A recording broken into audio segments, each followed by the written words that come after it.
উচ্চ প্রাথমিকে তৈরি ১৬০০ শূন্যপদ বাতিল করল হাইকোর্ট। ২০২২ সালে ১৬০০ অতিরিক্ত শূন্যপদ তৈরি করা হয়েছিল। কর্মশিক্ষার জন্য ৭৫০ এবং শারীরিক শিক্ষার জন্য ৮৫০টি শূন্যপদ তৈরি হয়। শূন্যপদ বাতিল করলেন বিচারপতি বিশ্বজিৎ বসু। ২০১৯ সালে প্যানেলের মেয়াদ শেষ হওয়ার পর অতিরিক্ত শূন্যপদ তৈরি।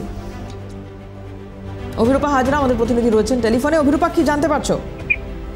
দেখো, আদালতের পর্যবেক্ষণ মূলত ২০২২ সালের দুটি বিজ্ঞপ্তি বাতিল করেছে আজকে কলকাতা হাইকোর্টের সিঙ্গল বেঞ্চ। বিচারপতি বিশ্বজিৎ বসু সিঙ্গল বেঞ্চ এই দুটি বিজ্ঞপ্তি বাতিল করেছে। আপার প্রাইমারি কর্মশিক্ষা শিক্ষা ১৬০০ সুপারভাইজারি পদে ৭৫০ কর্মশিক্ষা এবং ৮৫০ শারীরিক শিক্ষা নিয়োগের সিদ্ধান্ত বাতিল করল কলকাতা হাইকোর্ট। তার কারণ হচ্ছে রাজ্য যে স্তরে এই যে নিয়োগ প্রক্রিয়া করেছিল সেটা সম্পূর্ণ ভুল, এমনটাই মনে করছে আদালত। আর সেই কারণেই এই বিজ্ঞপ্তি বাতিল করলো বা এই নিয়োগ বাতিল করলো কলকাতা হাইকোর্ট। ১৬০০ শূন্যপদ তৈরির সিদ্ধান্ত ভুল ছিল আদালতের পর্যবেক্ষণ প্যানেলের মেয়াদ উত্তীর্ণ হওয়ার পর এইভাবে অতিরিক্ত শূন্যপদ তৈরি করা যায় না।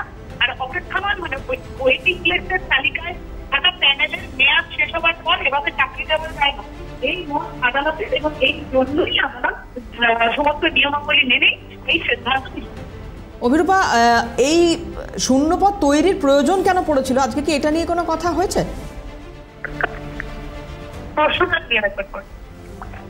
অভিরূপা, এই ২০১৯ সালে প্যানেলের মেয়াদ শেষ হওয়ার পর অতিরিক্ত শূন্যপদ কেন তৈরি হলো, প্রয়োজন কেন পড়েছিল, এটা নিয়ে কি কোনো কথা হয়েছে? সেখানে রাজ্য একাধিক দাবি করেছিল এবং এসএসসি বোর্ডও আলাদা আলাদা দাবি করেছিল। তাদের দাবি ছিল যে শূন্যপদ তৈরির প্রয়োজনীয়তা রয়েছে, কারণ প্রথমত এখানে প্রচুর শূন্যপদ রয়েছে। যে পদে এসএসসি এর আগে নিয়মাবলী করেছিল সেটার পরিবর্তন রাজ্যটা পরবর্তীকালে করেছে এবং এসএসসি নিয়ম বদলে এই নিয়োগ প্রক্রিয়া তারা বৈধ বলে মনে করছিলেন। কিন্তু নিয়ম এবং সুপ্রিম কোর্টের নির্দেশাবলী মেনে কলকাতা হাইকোর্ট সিদ্ধান্ত নিয়েছে যে এই নিয়োগ একেবারে বৈধ হতে পারে না। অনেক ধন্যবাদ অভিরূপা। কথা বলছিলাম, অভিরূপা হাজরা ছিলেন টেলিফোনে।